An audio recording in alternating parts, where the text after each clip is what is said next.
Kuna msemo maarufu siku hizi unaosema hivi, kazi ya pamoja huleta mafanikio.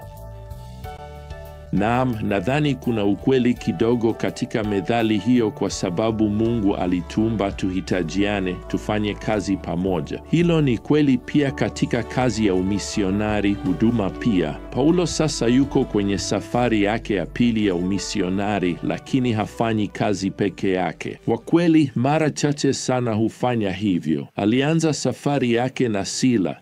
Timotheo aliungana nao njiani. Luka alijiunga pia, lakini alibaki Filipi kusaidia kanisa jipya huko. Vema, sasa tuko katika Matendo 18 na washirika wengine zaidi wanajiunga na timu. Wote watatoa kipimo fulani cha ufanisi, ujuzi, karama, shauku kwa njia yao wenyewe ya kipekee. Sasa Matendo 18 inatuambia kwamba Paulo anafika Korintho. Sasa huu ni mji mwingine wa ile miji ambayo tunaweza kuita Sin City. Ni kituo cha kibiashara chenye shughuli nyingi na kinachostawi. Pia ni makazi ya hekalu la mungu mke Afrodite. Tunajua kutoka kwenye historia kwamba kulikuwa na makahaba 1,000 waliokuwa wakifanya kazi katika hekalu hilo wakati wa siku za Paulo. Kila aina ya uovu, dhambi inayoweza kufikiriwa, ipo, ni halali na iko wazi kabisa Korintho. Basi Paulo anawasili hapa akiwa peke yake. Wakati huu amewacha Timotheo na Sila huko Thesalonike, lakini Bwana anamtumia washirika wapya hivi karibuni kumsaidia katika huduma, na majina yao ni Akila na Prisila. Tunaambiwa kwamba wao ni watengenezaji wa hema na hivi karibuni walifukuzwa kutoka Roma pamoja na Wayahudi wengine wote. Sasa hatujui chochote kuhusu wanandoa hawa kabla ya sura hii hapa, lakini ni wazi kwamba wanampenda Bwana. Mstari wa 3 unasema kwamba Paulo alikuwa na kazi sawa na wanandoa hawa, na hilo linatuonyesha kwamba Paulo alikuwa anatengeneza hema pembeni, labda ili kujigharimia mahitaji yake. Sasa Paulo anakaa na hawa watengenezaji wa hema wakati anahudumu Korintho, na Paulo ataendelea na mtindo wake wa kawaida.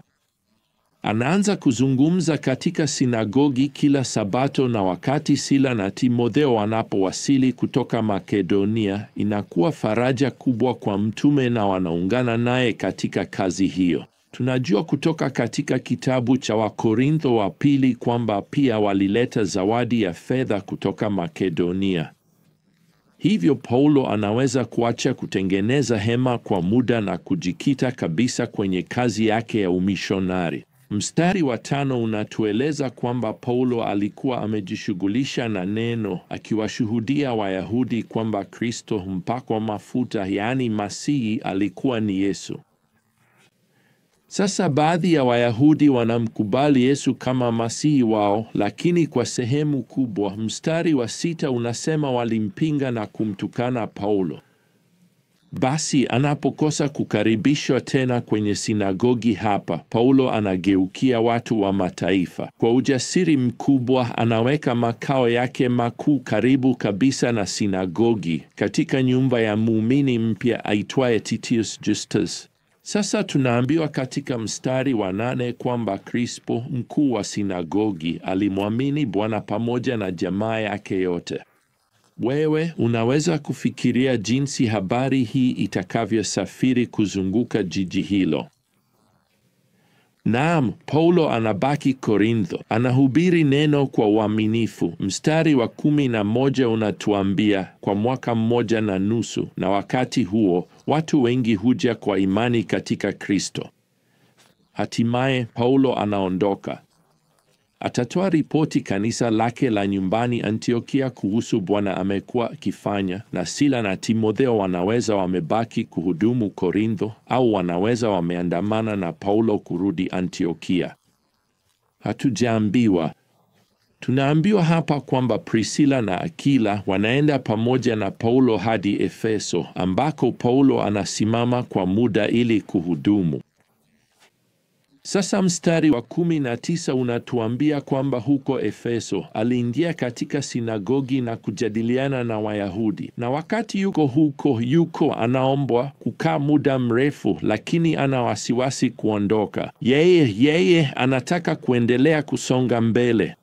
Kweli wapendwa, nadhani kama wewe na mimi tungekutana na Mtume Paulo, tungempata mtu ambaye mguu wake ulikandamizwa kwenye kiongeza kasi, kusema alikuwa kila wakati anaenda au angalau yuko tayari kwenda kwa kasi kamili.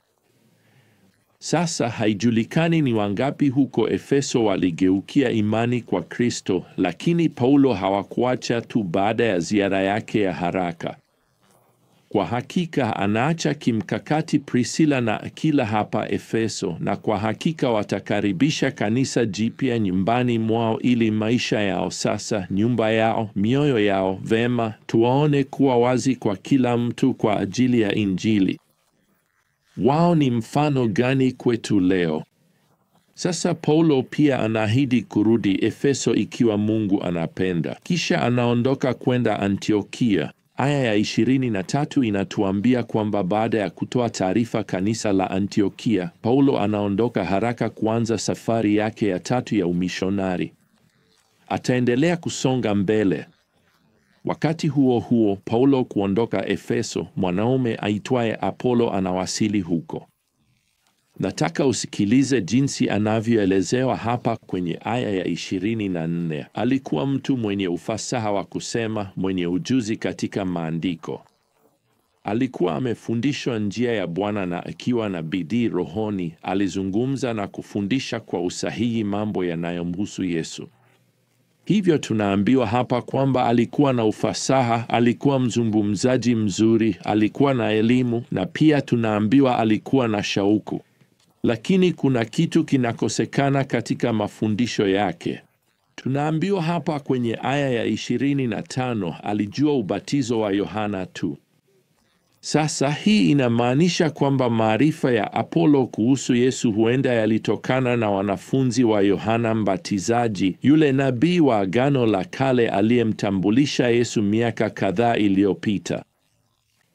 Hivyo inaonekana Apolo alijua kwamba Yesu ni Masihi, lakini hakujua mengi zaidi ya hilo. Sasa kile alichokijua na kufundisha kilikuwa cha kweli, lakini kulikuwa na mambo ambayo hakuwa amejifunza bado. Hakuwa amejifunza kuhusu kushuka na huduma ya kukaa kwa Roho Mtakatifu. Hakujua kuhusu kuzaliwa kwa kanisa la Agano Jipya. Hakujua mabadiliko kutoka Agano Kale kwenda Jipya. Hakujua kuhusu mwaliko wa Injili kwa mataifa ya kipagani. Hakujua chochote kuhusu kipindi cha Agano Jipya, enzi hiyo, kipindi hicho cha neema ambacho sasa alikuwa anaishi ndani yake. Apolo ni muumini, lakini bado kimsingi anaishi katika enzi ya Agano la Kale. Yeye ni muumini wa Agano la Kale. Hajui kile ambacho kimekuwa kikifanyika katika enzi ya kanisa la Agano Jipya. Basi mahubiri yake sio kwamba ni ya uongo, la hasha, ni kwamba tu hayatoshi. Anahitaji mtu wa kumsaidia afikie kiwango kinachotakiwa, na kwa mpango wa Mungu hapa, Akila na Priscilla wapo hapa Efeso na watamsaidia. Mstari wa 26 unatueleza, Apolo alianza kunena kwa ujasiri katika sinagogi, lakini Priscilla na Akila walipomsikia, walimchukua kando na kumweleza njia ya Mungu kwa usahihi zaidi. Au unaweza kusoma hivyo kama kumweleza kwa ukamilifu zaidi. Kwa kusema kweli, sidhani kama yeyote kati yetu angewachagua hawa wanandoa kumsaidia Apolo ambaye ni msomi, mwenye akili nyingi na fasaha. Inawezekana walikuwa wanandoa wazee. Mikono yao ilikuwa ngumu. Walitengeneza mahema. Apolo ni kijana. Wao ni wameolewa, yeye hajawa. Wao walikosa elimu. Alikuwa msomi mwenye kipaji. Walikuwa vibarua rahisi. Na yeye ni tajiri, huyu tajiri wa kutosha kusafiri peke yake, aliyeunganishwa vizuri. Je, Apolo angeweza kuwasikiliza wenzi wa ndoa wazee kama wao? Naam, jibu ni ndiyo, anafanya hivyo. Kwa unyenyekevu anaketi na kusikiliza, labda mezani kwao jikoni, wanapomweleza kwa faragha yote ambayo Mungu ametenda na yote ambayo mitume wamefundisha. Apolo anapokea taarifa hii mpya na anakuwa mshirika mwenye nguvu katika huduma ya kimisheni ya kanisa.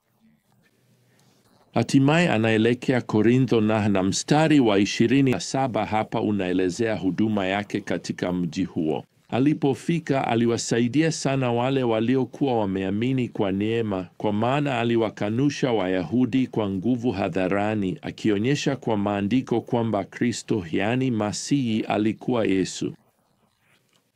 Sikiliza, hebu tujifunze kutokana na hili. Tusidharau kamwe ushawishi wa watu wa kawaida katika maisha ya wengine.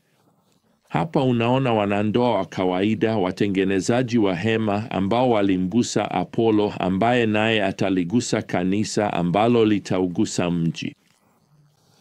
Na usisahau kwamba baadhi ya mambo makubwa kabisa yaliyofanywa kwa ajili ya Mungu hufanyika kwa siri, bila kujulikana.